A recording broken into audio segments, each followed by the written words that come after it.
Assalamualaikum warahmatullahi wabarakatuh. Nama saya Ria Frendo Putra dari kelas TMB. Saya akan menjelaskan tentang besaran satuan dan pengukuran. Yang pertama, besaran ialah sesuatu yang dapat diukur dan dapat dinyatakan dengan bilangan dan satuan. Yang kedua, satuan ialah sesuatu yang menyatakan ukuran suatu besaran yang diikuti bilangan. Besaran dalam fisika terbagi menjadi dua.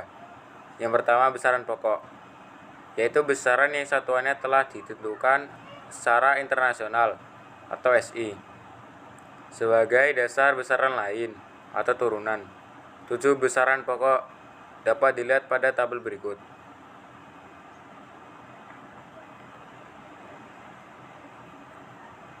Yang kedua, besaran turunan, yaitu besaran yang satuannya diturunkan dari berbagai besaran pokok. Beberapa besaran turunan yaitu dapat dilihat pada tabel berikut.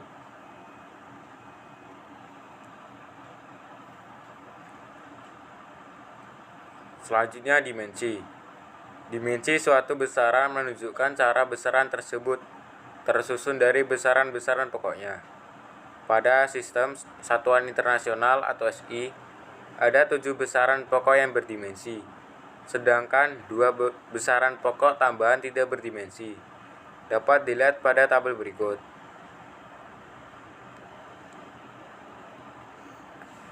Yang ketiga, pengukuran ialah penentuan besaran yang dimiliki oleh benda yang dinyatakan dalam satuan dengan menggunakan alat ukur.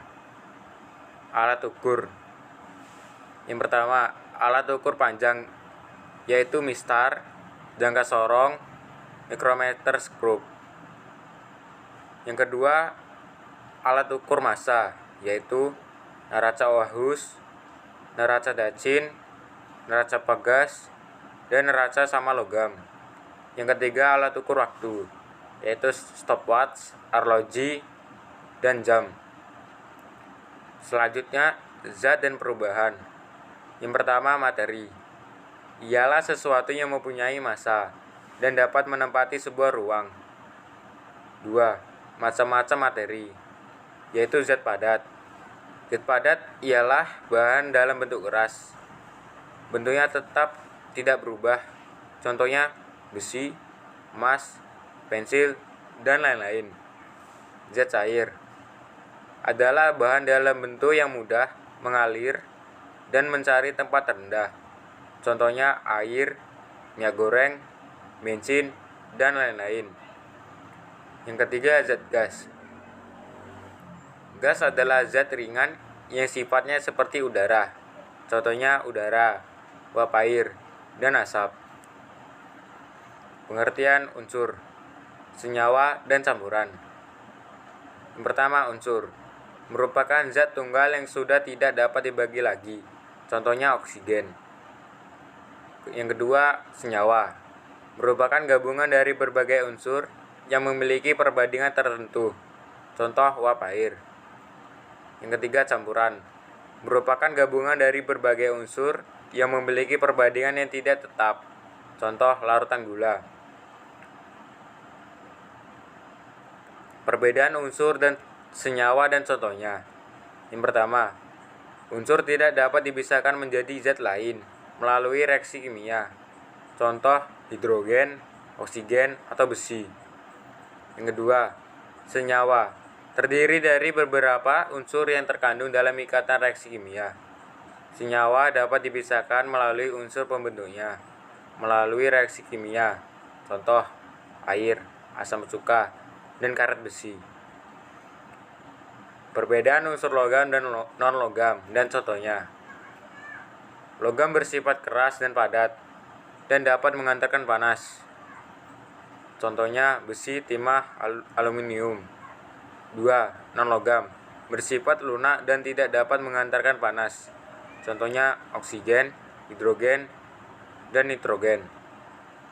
Perbedaan senyawa organik dan anorganik dan contohnya. Yang pertama, senyawa organik berasal dari makhluk hidup dan hasil fotosintesis. Contohnya glukosa dan metana. 2. senyawa anorganik dihasilkan dari sumber daya alam mineral dan bukan dari makhluk hidup.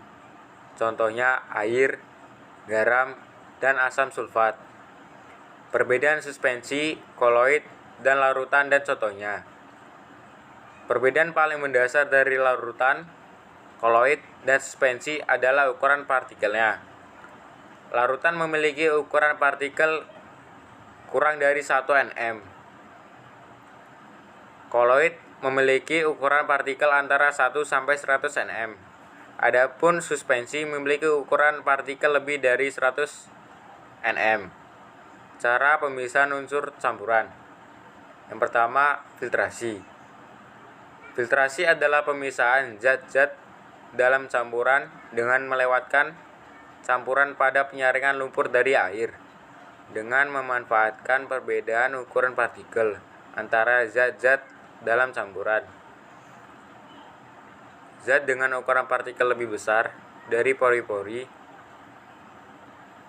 saringan akan terhalang, tidak bisa melewati saringan sehingga terpisah dari campuran. Contoh filtrasi adalah penyaringan santan dari air parutan kelapa. Yang kedua, sentrifugasi. Sentrifugasi adalah pemisahan zat-zat dalam campuran dengan menggunakan gaya sentrifugal, yaitu gaya yang terjadi bila suatu benda diputar.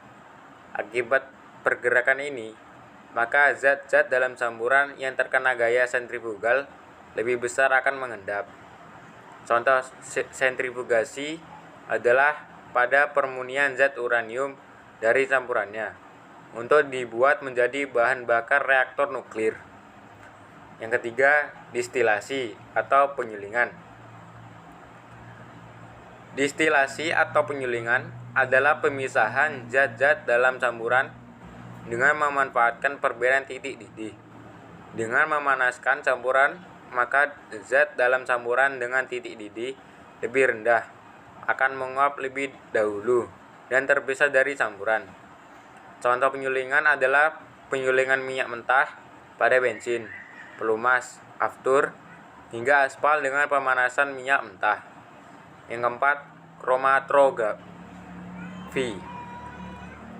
Kromatografi adalah pemisahan zat dalam campuran dengan memanfaatkan perbedaan pola pergerakan antara fase gerak dan fase diam. Dalam kromatografi, zat-zat akan bergerak melalui medium kromatografi dengan kecepatan berbeda, sehingga berada dalam posisi yang berbeda. Contohnya adalah kromatografi dengan kertas untuk melihat adanya zat klorofil dalam larutan rebusan daun. Yang kelima, sublimasi. Sublimasi adalah pemisahan campuran dengan memanfaatkan perbedaan titik beku dengan mendingan campuran. Maka zat dalam campuran dengan titik beku lebih tinggi akan membeku lebih dahulu dan terpisah dari campuran. Sublimasi dapat dianggap kebalikan dari penyulingan. Contoh sublimasi adalah pembuatan kapur barus. Yang keenam atau yang terakhir, maserasi. Dilakukan dengan pemisahan atau ekstraksi campuran berdasarkan perbedaan kelarutannya melalui proses perendaman pada suhu kamar tempat mengalami proses lain kecuali pengocokan atau jika diperlukan. Baiklah, hanya itu yang saya bisa sampaikan. Wassalamualaikum warahmatullahi wabarakatuh.